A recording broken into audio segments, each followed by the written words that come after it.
Welcome to SML Total Access, where we break down news, predictions, and more in our Madden League. Now, let's get fired up for SML football. Hello and welcome to SML Total Access. I am Primetime 000, joined by Matt and Dan. How you guys doing today? Pretty good. Enjoying a little Five Guys burger. Yeah, man. Hey, we're the only show in the SML with everybody has a Simbardi this cycle. It's pretty. Oh wait, Yeah. wait. Uh-oh. All right, Matt. First topic. Matt, don't DM me. Let's talk. First topic, season 69. It's over with. The Colts came out on top. What do you guys think? We'll start with Matt. Hey, I look. You won the Simbardi. I think. I think the AFC is going to continue to be the story because you've got you. Obviously, Dan is always going to have something to say. QP is always going to have something to say. Bomber's playing really good football. We're going to talk about him in just a second here in a couple topics. But I think the bigger story here is going to be the NFC because does Stavo have the blueprint on the guys he needs to beat to get to the Super Bowl? He went through Shaw, who I don't care. He's had kind of a quiet cycle, and he's kind of a quiet guy, so it's easy to forget him. But hey, I think he's coming on strong, and Micah Parsons might be the most important defensive player in this game right now. He's just an absolute game wrecker. He can get pressure. It seems like he gets pressure in every game. It's not even a coin flip. He beat KP, who was the last unbeaten in the season, and is going to be around. And then he seems to have the blueprint to beat Dump, who, in my opinion, I consider he is my favorite in the NFC. I don't care what the records say. When it comes playoff time, he's got the quarterback, he's got the experience, he's got the offense. I think Dump can hang with anyone and he can blow anyone out. And Stavo's beaten him time after time. He beat him in the playoffs, the NFC Championship. Then he turns around and smokes him. I don't know if it was week 1 or what, but does Stavo have the blueprint to beat the guy that continuously comes out of the NFC? I'm very, very curious. That's good. Dan? Yeah, it's good, Matt. I think again, great season all around. Any season we get through that has good competition, no blimps, no issues. I thought it was pretty good. I think that Prime QP was probably my highlight of the season. I think Prime came out and just kind of showed those glory years when he just dominated on both sides of the ball. Just his best game of the cycle, probably the best game maybe he's played in a few cycles, to be honest, because he didn't really play great, I think, in either the championship, AFC, and then the Super Bowl, but he did enough to win, and that's what champions do. So hats off to Prime with that. I agree with Matt. I think the NFC is starting to shape up a little bit more with some good stories, some good storylines. I think it's good for the NFC to have kind of a guy like Stavo that, maybe he's ready to take the reins, and then you got some other teams that we'll see if they can step up to the challenge. So we're getting some storylines in the NFC, which is good. We need that. But overall, I thought it was a great season. I thought Prime, did what he needed to do, got the win, and hats off to him. Yeah, obviously, I'm happy with how the season turned out. Felt like I was close a lot since season 1 of last cycle. I had the most wins last cycle, and I was in the number 1 seed a lot. Just wasn't clicking, but I never felt like I was quite far away necessarily. It just wasn't working out. Regarding that QP game, I do want to say, and I had debated whether or not going here, but I'm going to go here just because I have to. QP talked a lot of trash before that game, and I felt a little annoyed because it was like you're going at Lil Wayne after he came out with Carter 3 and he had already hit his pinnacle, and now he's like on Carter 5 and he's done what he needs to do, and now you're challenging him to a rap battle. It's like, dude, like go challenge somebody else who's young and hungry.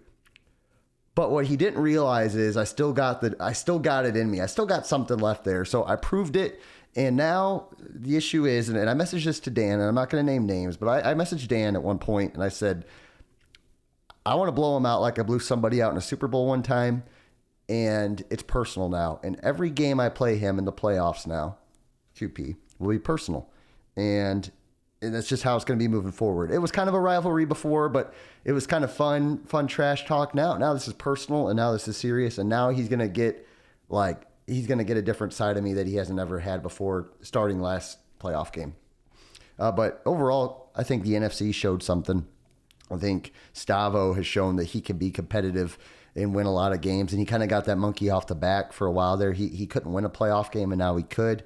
Dump, he showed that he had a meh regular season, and he won some games. Meats made an AFC championship game, beat Gutta. He beat somebody else too. Bomber, he blew Bomber, beat the brakes off Bomber. So yeah, just a lot of good games. It was a good playoff. Let's move on. Who's next up, man? Who's gonna win next season? Will we see a repeat? Will we see what will we see, Dan? Well, I'm already on record by saying you or me are going to win the next 3. You've already got the first one, so I think it's due my time. And hey, I've got all the right pieces. I had a nice draft, got 2 X factors in the first 2 rounds. Got to get a quarterback that I feel a little bit more comfortable with, which I think will help me when I need it the most, because offense has been my problem. So I feel right there. I think we've mentioned some of these other guys. I think Bomber has the defense to be right there. We've seen him already make some runs where he's upset myself. He's upset you, Prime. He can play well. I think if he avoids meats and those kind of guys, Bomber seems to play better against better competition. So he's there. Stavo, I mean, he was a 4th and 16 away from winning a Simbardi. So he can be there. So I think, again, we're getting back into a lot of guys can win it. More so than just a handful. But again, I'm not backing away from what I said. It's going to be you or me, Prom. All right, Matt. Yeah, and just to switch it. I mean, obviously, I do think Dan is in line. I mean, he's the only person I see getting consistent pressure, not named Micah Parsons. Obviously, he drafted 2 X factors, so now he's got a quarterback that he can trade, whether it's the rookie or Fields. He'll get a haul. So I know we're talking next season, but I think Dan's starting to build that team up and also has figured out his identity or something with the defense. But to not just beat the bush with the AFC, I'm going to go over to the NFC, and I think it's time for Soda to step up, to man up, to put his stamp. I know I just talked about Stavo, but look, this Bears team, season 1, we knew they were going to be good when the game came out. But when I played Dump in the Super Bowl, I took the Ravens, right? Really nice team right out of the gate. Ticking time bomb with the salary cap, but I mean, super good out of the gate. But when Dump and I matched up, his overall was the same as mine. This team, with some training and all that kind of stuff, with all the youth, they just really jumped up. And now Soda takes over. And now my concern is his defense. I don't know how this guy does not have a good defense. The offense for the Bears is already set up for you. Caleb Williams, cycle. Cole Kmet, Roma Dunze, DJ Moore. You can find a slot receiver in the draft. Just sort by 40 and throw him in the slot. How does he not have a defense? His best defensive lineman's an 82 overall. What are you doing? I mean, you have 7 draft picks. Certainly, you can find somebody good in the draft. I don't understand that part. That makes me a little nervous. But look, he's 3-0. He's on top. He's had a couple of a season and a half or so with this team. The NFC is weak. We know that. I think he's got one of the better rosters in the league. It's time for him to make a stand, dump about this team to the Super Bowl year 1. Soda, I've heard a lot about you. I've seen you play well. It's time to make the next step and go win a Simbardi. I've got 2 guys. I got one guy with a lot of pressure on him, and then another guy who I'm forming an alliance with. I'm going to say that. The guy with pressure that I need to see do something is the Mad Bomber. He hasn't won in a long time, and you can't use the team excuse. He's had a great team. He's had opportunities. He's had a chance to take. Arguably, every cycle, he's had a chance to take his pick, because I've taken the Colts every year, just about. So he's had a great options in the team draft. This Texans team is loaded. C.J. Stroud's a great quarterback. He's got a burner. He's got his Nick Godfrey type. He's got a superstar running back who's hurt right now. He's got X factors on the D line. He's got superstars in the secondary. He's got the team to win. Now it's time for him to win. We've seen Bomber win the Super Bowl. We've seen him make deep playoff runs. We know he's prepared. We know he's well studied. It's time to see Bomber step up and win again. I think he's got a little bit of pressure on him to perform, but I also think he can. So it's not just there's pressure. It's just he can do it. He's got the team. He's got the skill set. It's just time to execute and do it. Yeah, I would like to see Bomber win here in the next season or two. A guy that I've got my eyes on, NFC guy, Alex, our Panthers guy, Raider fan is his name. He made a big debut last season and was the number one seed in the NFC. Played dump, lost, but the one thing he showed to me in that game, he fought. He fought. He got shot in the ear. He stood up and pumped his fist. He had that kind of fight in him, and not a lot of people do. And people love a guy like that. And he got down 2 or 3 scores against dump. Some people, a majority, and he pumped his fist in the air, and he brought it within a score late, and he had the ball, but he failed. He failed miserably. He choked. He sucked. But what that does is he could grow from that. And what has he done? He's beat Stavo 44-24. He's beat AJ this season, and he's got some favorable games because the NFC South isn't great. I expect him to make it back to the playoffs, and I think if he could beat Stavo, which he already has this year by 20, watch out for Alex. He can commentate games. He's a young guy. He can do a lot. He plays Mario Kart. Remember that. I like that pick. I do like Alex. I fear for the dump matchup. I know he made it close at the end. But he couldn't defend the 5 wide to save his life, and you have to be able to do that. But look, his silver lining.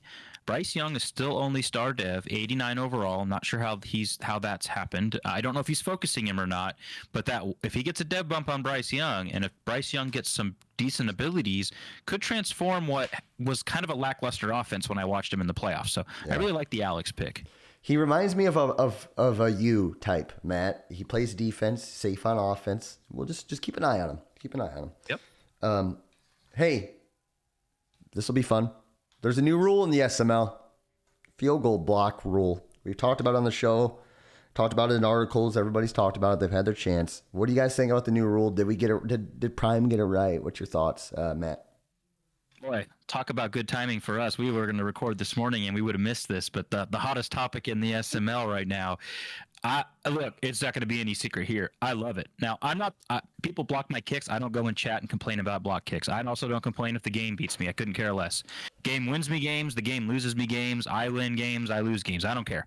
It all evens out. But I hate watching a really, really, really good game, playoffs, or we're just sitting here week 4 and watching a good game, and then there's a blocked kick. Soda and Bomber was a good one. I thought 21-21 is going to be really fun. Blocked extra point changes the whole thing, right? Soda just runs the clock out. I love it because I'm not a big fan of things where my opponent has no counter to it. Block kicks kind of sucked even last cycle, but at least you could say, well, hold X, and you still kind of had to pray, but at least you felt like you were doing something. Now you can't even hold X.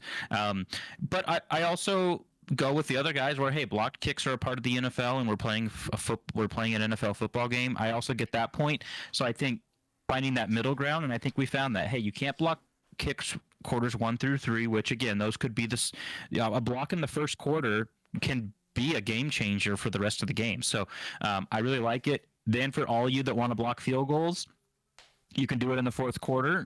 So there you go. I like the fake field goals are legal at any time. That just kind of gives people something to think about.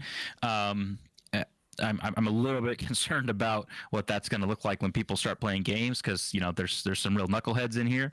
But what I like is you were kind of hesitant to change, but then you said give me a good alternative, a good rule change, and I'll think about it. And then you found that middle ground where I think it pleases both sides, except for those people that just like to whine because now they can't block all the time. So I like it.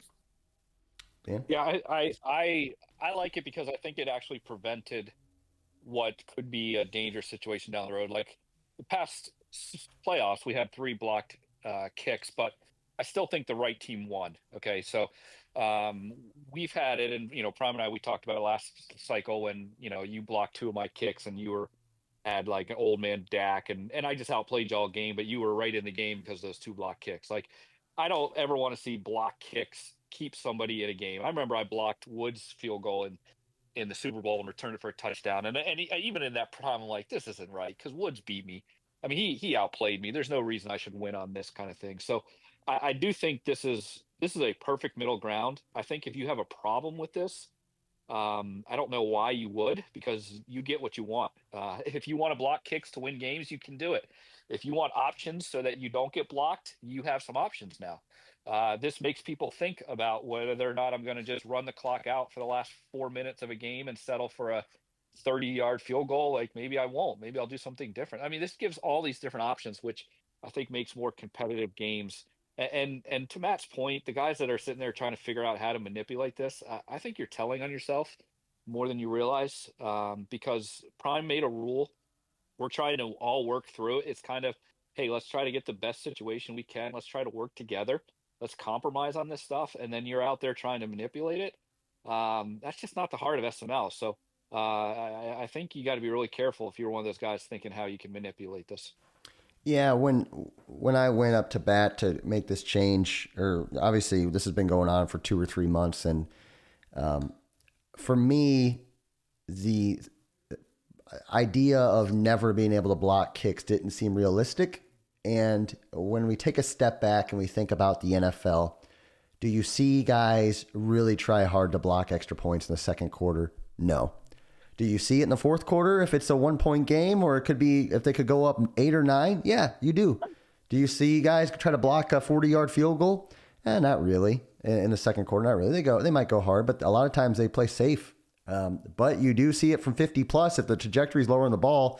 And let me tell you, in the fourth quarter, if it's a tight game, you see it. So I'm kind of, in a way, what we're trying to do is we're trying to limit the unrealistic amount of block kicks that we see, while keeping it as close as we can to what we see in the NFL.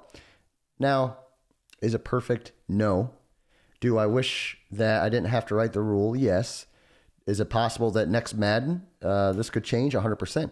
But this is what it is for now, and we'll go with it for a season or so, and if we have to tweak it, we will. The cool thing is, we're not the United States government. We don't take 15 years to write a rule. If we see something that makes sense, and if instead of complaining, and this is what I've always believed in, if people go from just complaining to presenting solutions, we'll have way faster and more productive progress. And while people debate and chat about things, I encourage debate about things, but I encourage that you never go to extremes. Never go to extremes, because I don't like the extremes of we'll never block or we'll never change the rule. Either one of those, I don't like. But if you come to the table and you're like, hey, what if we did this and we can come up with a creative solution? That's what I like. I like creative problem solving, and I like the middle ground. And sometimes each side has to give a little bit. But we'll see. I mean, I wish we didn't have to write the rule, but that's where we're at with it. And honestly, it's a long cycle. And the people who were wishing we didn't change the rule and wishing that it was just is what it is, but I want you guys to take a step back, and there's 10, 15 people who wanted the rule change. All these guys have to play this game for 8, 9, 10, 11 months straight. We're in this for a long haul. So if we can make a slight adjustment to make this game enjoyable for people who are in chat every day, on shows every day, commentating games, playing their games the right way, to me, it's worth boosting the morale of them to make this league last as long as we can. It's a long, long cycle. And oftentimes when people leave and when people get frustrated, it's never a big thing. It's always just little things. So in leadership, sometimes you have to do things to kind of keep peace and family. So a little bit of leadership lesson there for some. Hey, let's spread the love though. Dan, what do you got? Yeah, I want to spread my love to Stavo. Man, I'm probably on team one, or fan number one, of trying to give Stavo a hard time. I've been doing it since the team draft. I think he rightfully deserves it, but part of it is kind of learning the ropes and seeing what he's got, and he's doing really well. Stavo played Prime to the end, gave him everything he could. Played the game clean. Yep. He's taken a lot in chat. He's playing well. He's on the road to becoming a really valuable member of SML. I know we'll give him a lot of crap. I know we say we boot Stavo. That's not going to change. Don't expect that to change, Stavo. That's going to keep happening. You got to earn your stripes around here. But I just wanted to take a moment just to say you're playing well. I just want to share some love on you, Stavo. Mm. Yeah, I was going to choose Stavo too. I thought one, he played really well, really clean in that Super Bowl. Came on the show, the commentary afterwards, which is never easy in defeat. I don't care what your personality is. Was very respectful and mature when he was on there. He kind of he gets picked on a lot. Kind of like not as bad as Meats, but people like to make jokes and Stavo never really lets it escalate. He'll throw it back, but he never makes it personal or gets to the point where everybody's like, okay, now it's kind of awkward. I hope they stop. So really good job there. I want to give a shout out to Tom or Trick for those of you that don't know his real name. Hey, he's 2-0 right now. He's sitting in the 2 seed with the Pats. I know we've only played 2 games, but he's got his I don't. Gosh, Grams is here. He could tell. What is it when they have the wine and the cheese? What's that board called? Cutlery board. Oh yeah, charcuterie board. So all of his wide receivers are different kinds of cheese on that board. He drafted a 99. He's got Thornton a 96. His slowest receiver is 94. So we know what this guy's doing. But the AFC East is falling off a cliff. So it's his chance to win it. I think he's been the number 1 pick or close to it the last couple seasons. He's a better player than that. I've been playing with him in leagues last 10 years maybe. He's a better player than that. I think he's going to start to rise to the top. And then lastly, I'm going to spread the love to all the people that hate field goal blocks, because we have a middle ground where we don't have to worry about it every single time you kick a field goal. Good stuff, Matt. For me, I'm going to spread my love to just random guys here in the league. CC for life. Hey, CC, you're still fighting hard. You're in some close games. I watched against Tug the Rope.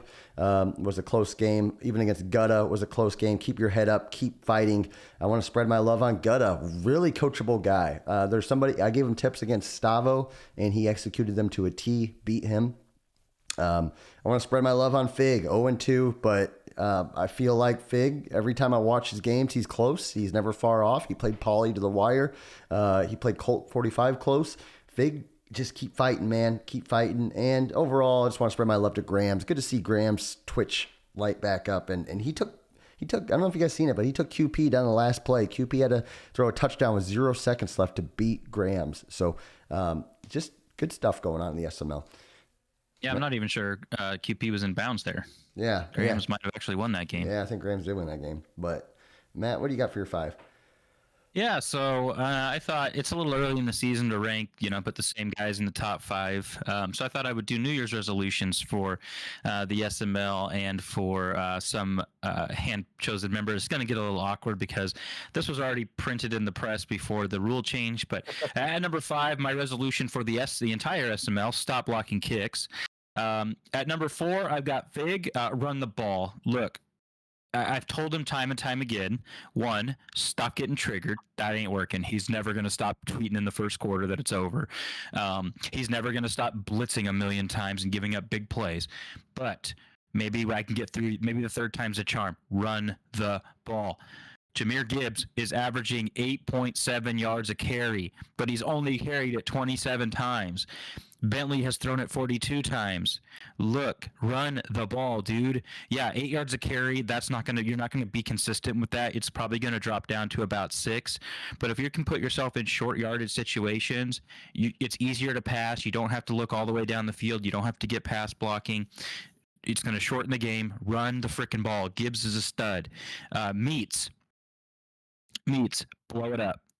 You're done. You're 0-3. Dan's going to make you 0-4.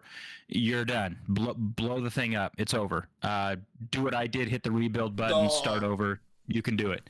I believe Meats will do that, but that team's not that great. Hill's gone. Waddle needs a new deal. You blow it up. Keep chop, and then blow the rest up. Mike, play a complete game. I was watching Mike yesterday. Oh, that hurt my heart, man. That hurt. Oh my goodness. He's up like 3 scores, and then just he throws a pick. Oh, okay, you're up 2 scores. You're good. Throws a pick. Oh, hey, you're still up a score. You're good. Then he's down. Then he's losing. Oh, Mike, you're good. Just play offense. You don't throw a pick. Next play, throws a pick. Mike is 0-3, and he's lost to teams that have not lost. He lost by 4 to Damon, and he threw 5 interceptions. He lost by 1 to Tug. He threw 3 picks. 2 of his 3 games, he's thrown more interceptions than the point differential of his losses. Wow. Mike's aware of this. He said it in his stream. He said it in chat. Mike's a smart guy, analytical. He knows what he's doing. He lost by 10-0, so that's kind of the outlier, but he threw 3 interceptions in that game. Mike knows what he needs to do, but just play a complete game, buddy. You're there. Your defense actually looks good when you're not just turning it over. And then at number 1, this one's for the SML, stop blocking kicks. Hey, you're 3/4 of the way there. Hey, good stuff, Matt. Good stuff as always. I do want to quick spread my love to Meats. I felt bad about the graphic I made, but he had that coming. So he deserved every part of it. That was hilarious. He deserved that. Yep. Guys, that was Dan. That was Matt. I'm Prime. SML Total Access signing off. Have a great day.